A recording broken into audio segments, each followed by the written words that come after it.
Oye, mambo vipi? Mko fresh, mko poa? Welcome to the Gap Show, of course, another episode ambapo hapa huwa tunasema kwamba we connect the dots, yeah? Tunaangazia vitu ambavyo katika maisha ushaambiwa lakini unafeel kuna vitu ambavyo nahitaji kulearn, relearn and unlearn. Of course, nipo na mtoto wa kike Doti. Leo umechangamka sana kukuona. Mambo vipi? Poa sana na mimi. Jezi la wapi? Spain. Ana nikumbushe kwamba tupo powered na playmaster.co.ke, mtandao kubashiri of course, na nikumbushe kuna offer ambayo inaendelea, promotion actually, 5 smartphones being awarded for every week. Michuano hii ya World Cup, unajua tumezungumzia mambo na mechi na nini, kuna games ambazo zinachezwa kwenye michuano ya kombe la dunia.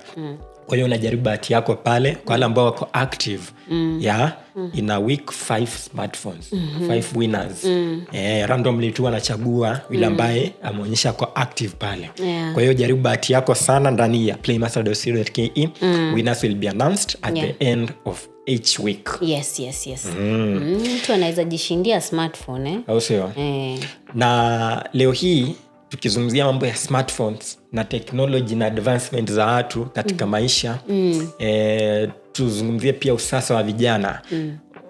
Our topic today, why young people are saying they are not going to get married. Kumekuwa na kauli nyingi sana kwenye mitandao ya kijamii, marafiki unaokutana nao, people are shying away from marriage. Wanasema kwamba ni aje mimi na grow but hizi situations zenye naangalia katika maisha, itakuwa ngumu sana mimi kuoa ama kuolewa. Kuna hizo challenges ambazo zinafanyika, ama zina affect vijana, na they are opting not to get married. I think vijana mostly, unajua sahii tuko era ya social media. So like they have seen maybe a lot of broken marriages, people that they looked up to, like the celebrities and all that. Wameona Jonasi wengi. Jonasi ni kama ni wengi kwa hii dunia. But I guess by you see like the young people now, the Gen Zs of now, unajua sasa social media ndo kusema kwao. So now like most people, celebrities wana break up tu. Mnaamka mnasikia we have decided to break up or to divorce or to separate. Sasa now maybe ndio watu walikuwa like they are, wanawafanya watake kuingia kwa ndoa. Alafu tu like, all of a sudden. Okay, there is a question. Tukianza kiendelea pia kwamba why are people so focused on the negatives? Unaelewa? Kuna mtu ali break up, kuna movie nimeona mtu amefanywa hivi na hivi. I was actually when talking about Jonas and that movie ambayo imetrend sana hapa Kenya. Wakenya wametrendisha kwa sababu of the negativity in it. And unapata mtu anaenda nyumbani kwa mat, amezama kwenye screen zake kuangalia tu kuconfirm kumbe wanaume wanatenda hivi wanawake. So unapata hiyo ina corrupt mind za watu, mtu anafikiria kwamba that situation is the same everywhere. But ukiangalia the success in marriage, the success stories outnumber the failure. That's true, by the way. I think just people tend to give into fear so much instead of like thinking there is a possibility for them to to experience healthy relationships and healthy marriages, because there are people out there who are living their best lives in marriages and they are okay and they are happy, but also there's another percentage of people who are living in an era of Jonases in their marriages. So I think there's always pros and cons in everything, because you can't say like you'll not get married because you are afraid it might end up in divorce, or it might get you might get hurt in the process. Because I think in as much as people are giving in to fear, I would like to hope like there is someone out there who is for everyone. Because like there are people who, like, let's say we give into the hope there are people who are enjoying marriages. So I'm thinking like, let us look at it in a positive way. Like, let us not just give the credit to the negativity of the people who are breaking up. You never know what went on in their marriage. And there are people out here, we have seen Barack and Michelle, right? They have been together for a very long time. And it doesn't mean they haven't Barack met... the president. Yes. It doesn't mean that they haven't met like challenges in their marriages. I was listening to a speech Michelle was giving. I think it's yesterday or when.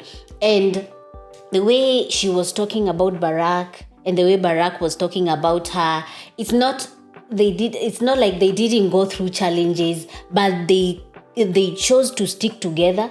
They chose to keep on choosing each and every like their partner each and every day. And here they are, many years down the line, they are still together. They are still strong. So, when you are getting married, you as Dottie, will you be getting married for what reasons? For me, like maybe two reasons zenye utakuwa una get married for. Naweza taka kujua. Mimi, I'll get married to have a partner that I know they will have my back no matter what. That is what like I will also bring to the table. Let me rephrase this question. Equal simpler. When you get married as a person, are you getting married for you or for other people? For me, of course. Why should I get married for other people? Or for your partner? For me, because I'll be ready to be a wife. I will not be looking for a husband. I will say I'm ready to be a wife, and I want to get married to someone who is ready to be a husband, not who is looking for a wife. Because they might be looking for a wife and they are not ready to be a husband. There is a difference. Some people term marriage as complicated. Like it's a process ambayo imewekwa ni kama institution fulani. Ushanielewa? Ina rules, ina vitu fulani ambavyo yani vina kazi ya wase, especially kama ni the young people. See, people don't like rules. The new generation doesn't want to be binded by some kind of structure like they want to live in a free environment. So wanasema kwamba misingi ya ndoa ni kama unaolewa, unatafuta mtu, alafu unaita marafiki zako na familia, unaadmit kwamba huyu mtu utakaa naye milele, hamtaachana. Of course, I'm not saying people should get married to be separated, but people are getting married for some reasons. You want someone who can give you or can offer the needs that you need. Ukigrow, kuna vitu ambavyo unahitaji kama mwanadamu. Na hizo vitu kama unaweza jipea wewe mwenyewe, then you don't need actually that situation yenyewe inaitwa marriage. But because huwezi jipea, unatafuta mtu mwingine, mnakaa pamoja, mnafanya hizo vitu zote. But asa asema like hizi vitu, can you get them outside the rules, outside the normal structures zenye zimekuwa from uko nyuma? Kwa marriage, it gives you stability. It gives you stability. You know that this is your person. This is someone that through thick and thin they'll be there for you. But tuseme like a support system. Yes, you have a support system that is behind you. But now imagine umesema yes, maybe some people get married for the wrong reasons. Maybe they want someone who will provide for them. They want someone who will be like they can't provide for themselves. They don't have maybe a house, hawana chakula. Sasa ukiget married for those kind of reasons, honestly, it won't work. Because that's what is marriage like a project? It's not a project. Because, this is an institution where you are supposed to come together and be one and work as a team and choose one another. Because you're not supposed to get married because that you can't provide for yourself. That is a very wrong reason for you to get married. Because let me tell you, the moment you'll be able to provide for yourself, you will walk away from that marriage. Because utasema, okay, the reason that I got married is because sikuwa najiweza. Sasa najiweza, nafanya nini hapa? Unaona? So get married when you as a person is whole. Don't get married when you are not whole, because you will bring a lot of problems in that marriage. You need to be a whole person as you are and get married to another whole person. You're not coming here to mwanze kukompletiana, mwanze like you want me to start working on your traumas and all. Come when you are healed. Usikuje kuleta trauma. Wewe take your time, heal yourself. do the work, and also the other person also do the work, be healed. Then when you come together, you'll be able to build something which is very healthy, and the marriage will work. Because amtakuja mmeleteana insecurities, some drama, some traumas in the past and all that. So no, get married for the right reasons. Yes, me, that's what I can say. Kuna mambo mengi tu ambayo yanaendelea kuhusiana na marriage za siku hizi kwamba zinavunjika haraka. Yeah. Na of course the young people, tukizungumzia Gen Zs, wanaangalia kwamba unapata kwamba the millennials ama their elder sisters, elder brothers, when they break up inakaa so dramatic, of which the young people think ni aje kama tumepandana alafu hii love imefika point yenye imeisha, si tumalize tu kwa amani, kila mtu aende maisha yake. Why the dramas? Why hizo vitu zote mihemko mingi katika mitandao ya kijamii, au sijui mwingine amelia, sijui apigana barabarani, unaelewa? Hivyo vitu ndio vinachangia kwa watu wanaona relationship za siku hizi. Lazima ukuwe na ile emotional intelligence ya it's okay to walk away when it's not working out. Unajua, because you don't have to stay to prove a point. You don't have to stay to prove a point like mimi nilivumilia kwa hii. If someone is not okay with you being in their lives, please do yourself a favor and walk away. Achana na drama mingi. Hakuna haja ya drama. So mbona ukuwe dramatic social media wanausie kila watu sijui amenifanyia nini or something. Don't do that. As in, walk away with your respect intact. Sindio? I think hiyo fear ya kwa heartbroken ndio inafanya watu wengi wanaogopa marriage. Why don't you just walk in there?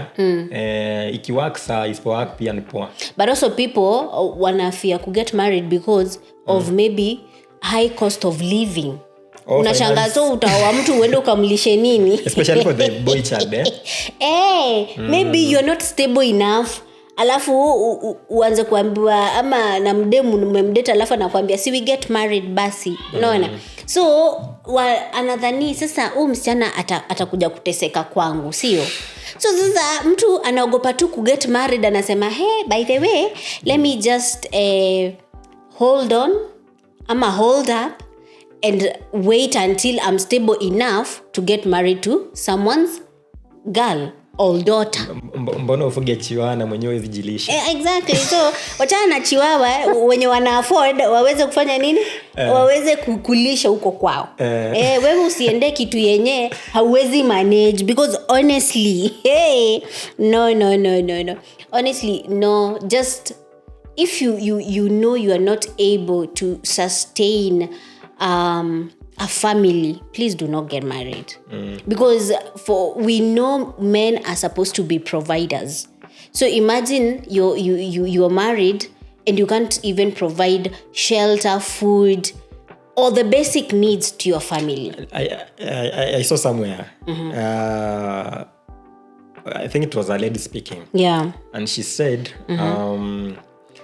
hii marriage tunaweza oana, tujue kwamba tumeoana, si ni bwana na bibi. Sawa? Ama mke na mume wake.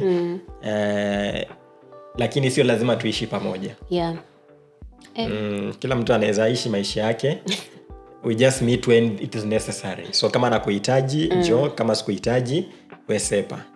Okay, me wacha nikwambie, I can't be in such kind of a marriage because honestly mimi afadhali mniambie mimi ni traditional, but nasema unaogopa baridi sana. Hata si story ya baridi, mbona tulikuwa tunaoana basi kama kila mtu anaishi kwake. What's the purpose of it anyway? Just know that she's my wife. Hell no. No. For me that is not marriage. Hiyo ni kama mnachezeana huku nje, mchezo wa paka na panya tu. Hapana. Alafu I think also watu wanaogopa actually it's not, most people they are not even afraid of marriage. I think pia at this age and era, people don't view marriage as like it's one of the success things. Unajua, watu waoni ni kama it's so important. It's not like a measure of success anymore. Or it's not on the bucket list. Yes, ama like unajua most people kitambo ukikata kuoleka watu walikuwa nadhania you are a failure and all that. But now, as in even the most successful people, some of them are not even married and they are still okay. So nasema the most successful people hawana hizo shida za marriage na vitu kama hivyo. Kitambo watu walikuwa nadhania for you to be successful you have to be married, but nowadays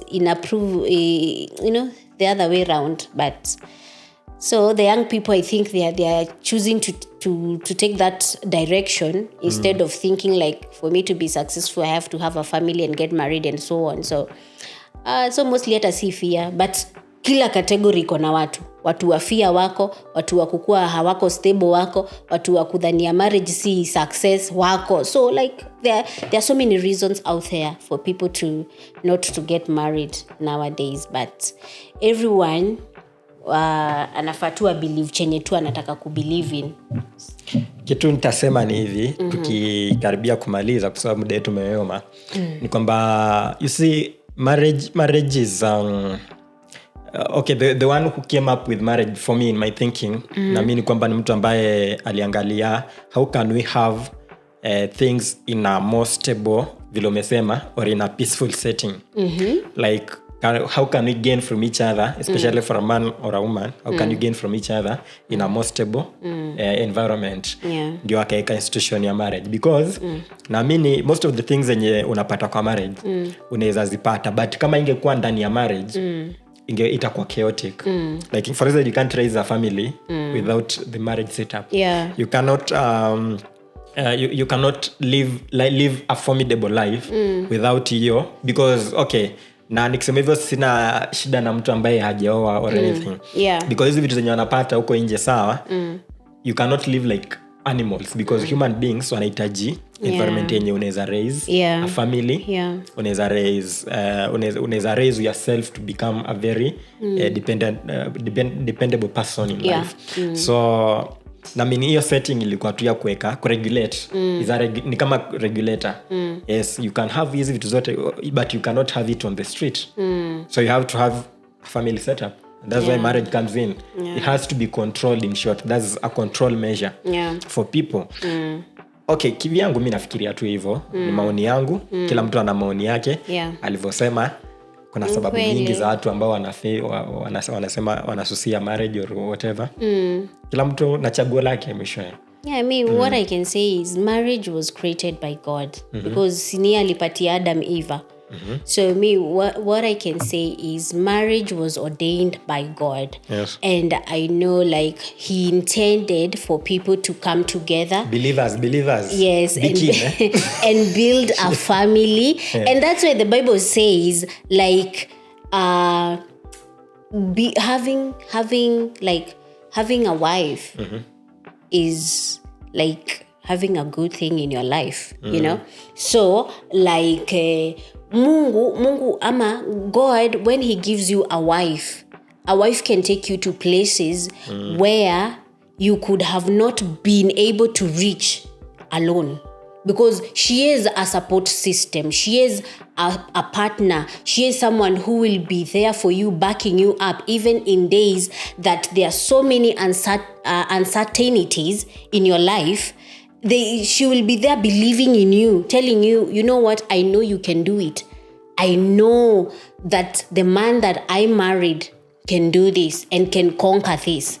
So what I know is God created or ordained marriage for it to be a blessing to the both of you, or the husband and wife. So when people choose not to get married, it's okay, it's their choice, that's okay. But they just know, like, as a man, there are things that you cannot attain if you don't have a wife, because when she is there praying for you, God will move for your sake. But if you are alone, who is praying for you? Yes, that's what I can say. My mother will pray. Alivyosema Doti, by the ana make sense sana. Of course mambo mengine tunachukulia tulikuwa tunafanya mzaha, lakini kikweli alivyosema kwamba marriage ni institution ambayo iko blessed na Mwenyezi Mungu. Na sawa, swali langu nikimaliza kabisa, na hii ni opinion tu yako. Is marriage important? Or is marriage a must? It depends with the person. Yes. for me it's okay, sitasema it's a must. I'll say it is important. Okay. It is important for me it is important to have a husband. Yes, I want to experience that institution of marriage, because I know that will be my person. That will be a person that will be praying for me. That will be my partner I will build with. He will be the father of my children, because I know my kids will be safe, will be loved, will have a very healthy space for them to grow up in. So yeah, for me it is important. I hope it is important for you too. I hope so too. Okay. Yeah, Anyway. penye dotia maachia ndio nataka tuachie leo hii. Of course this is a conversation ambayo inafaa kuendelea. Yeah. Vijana wengi siku hizi kwenye mitandao nasikia anasema mimi marriage vitu zenye nimeona sijui nini, but we have examples from our families. I think our parents, we can learn from them, pick something from them. If for them it worked, why not for you? Also, usiangalie examples kwingine, angalia hapo within you, kwa hii environment yako. Mimi naitwa Namisi Mswahili. This is the Gap Show. Of course, let's continue connecting the dots and filling in the gaps. Yeah, sure. Nakumbusha kwamba hii episode imeletwa kwako na playmaster.co.ke, mtandao wa kubashiri. Of course, nakumbusha pia kuna promotion ambayo inaendelea ndani ya Playmaster kwa hii season ambayo World Cup inaendelea. Hizi games zinapoendelea unaweza jaribu bahati yako pale. Make sure una bet on those games on your favorite team, and we have 5 smartphones that are being awarded to 5 winners each and every week, and winners wanakuwa announced after every week. Au sio? Ndani ya Playmaster unapata mchongo mzima, unajaribu huko bahati yako, you never know. Hadi wakati mwingine, mimi naitwa Namisi Mswahili. I'm Dirty. Until next time. Bye guys.